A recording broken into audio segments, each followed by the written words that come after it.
Halo, assalamualaikum warahmatullahi wabarakatuh. Salam sejahtera semuanya.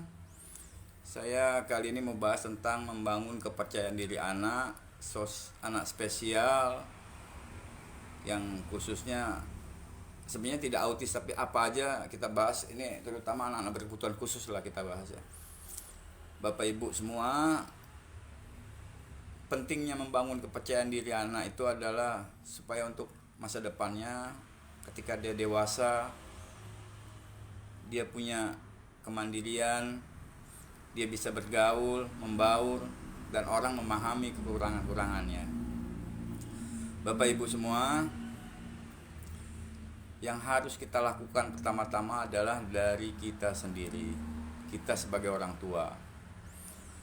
Kenapa?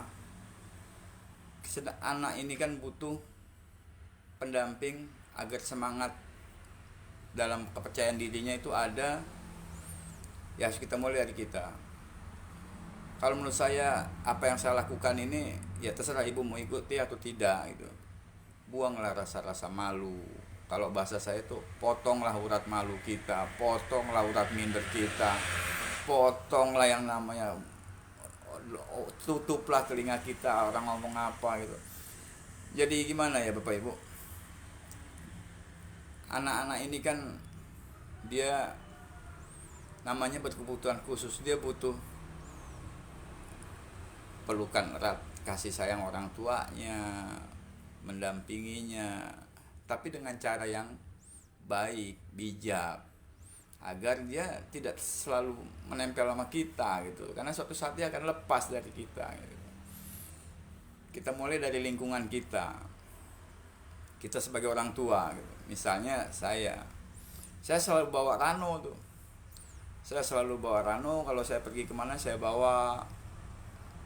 Dan saya selalu terangkan Kak, misalnya ke teman saya, anak saya ini seperti ini, mohon maaf kalau nanti dia bertingkah.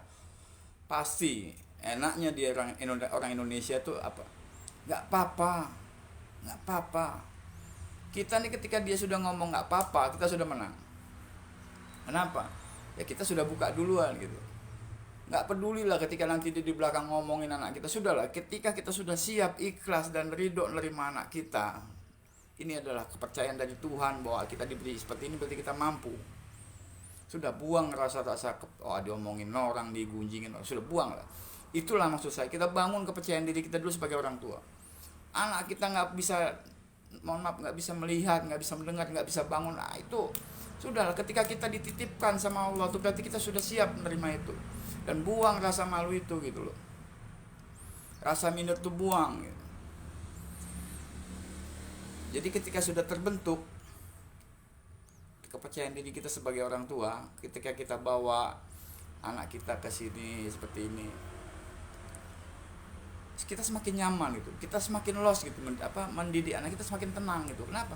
Kita sudah bisa membangun lingkungan sekitar kita dulu gitu. Ketika dinding-dinding itu sudah kita robohkan, dinding-dinding malu, dinding kepercayaan minder, takut diomongin orang itu sudah kita robohkan, kita bawa anak kita kemanapun kita nyaman.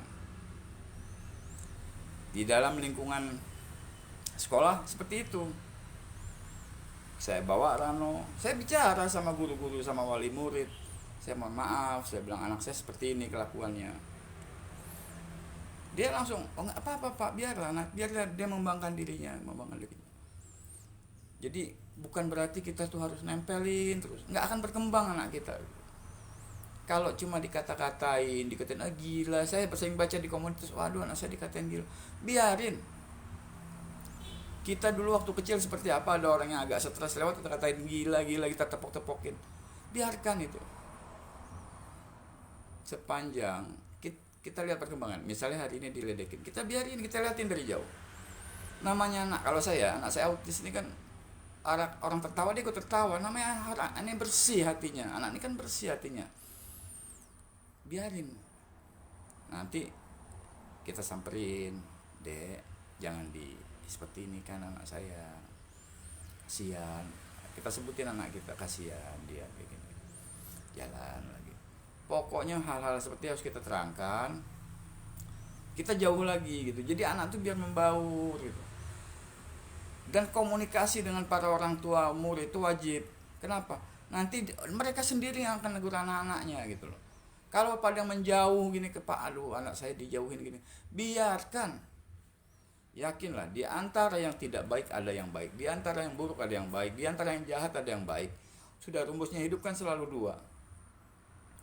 Saya sampai akhirnya guru yang bertanya ke saya, Bapak ini gimana cara mendidik Rano, kok sekarang Rano kok beda sekarang nih kan gitu, atau Rano kok lain sama si A gitu.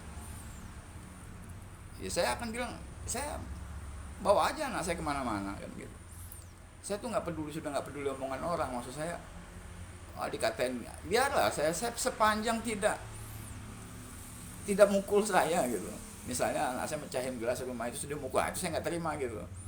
Tapi kalau cuma nakal-nakal, biarin aja. Kuncinya kita bangun diri kita sendiri dulu, Bapak. Gimana anak mau terbentuk karakternya menjadi manusia yang utuh mandiri kalau kitanya sendiri tidak membentuk diri kita. Dan yang kedua,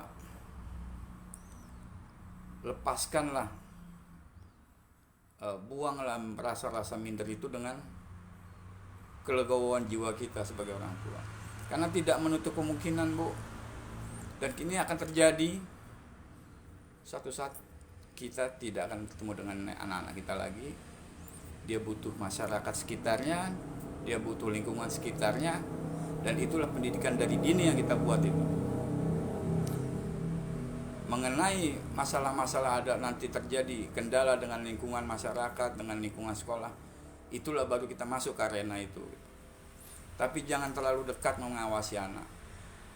Ini menurut saya ya, saya lihat perkembangan Rando dalam belum ada sebulan tuh saya lihat sudah sangat jauh. Kenapa? Saya terima masukan dari para wali murid, jangan terlalu dekat. Saya pikir benar itu kenyataannya. Jadi bangun dari diri kita sendiri, percaya diri kita, buang rasa malu, buang rasa minder, buang takut diomongin orang, buang takut, buang lah yang buruk-buruk tentang yang negatif yang belum tentu terjadi gitu padahal. Nah yang kedua adalah lepaskan anak kita ketika dia berangkat di lingkungannya. Biarkan dia mandiri dengan caranya sendiri. Ada yang prosesnya cepat, ada yang prosesnya bertahap lambat, tapi arahnya sama gitu. Oke, Bapak Ibu, para bunda dan ayah hebat, memilih anak spesial dalam segala diagnosa. Kepercayaan diri anak terbentuk tergantung orang tuanya, dan kita harus siap menerima hal itu. Kita semuanya, loskan semuanya yang ada di diri kita. Assalamualaikum warahmatullahi wabarakatuh. Salam sejahtera.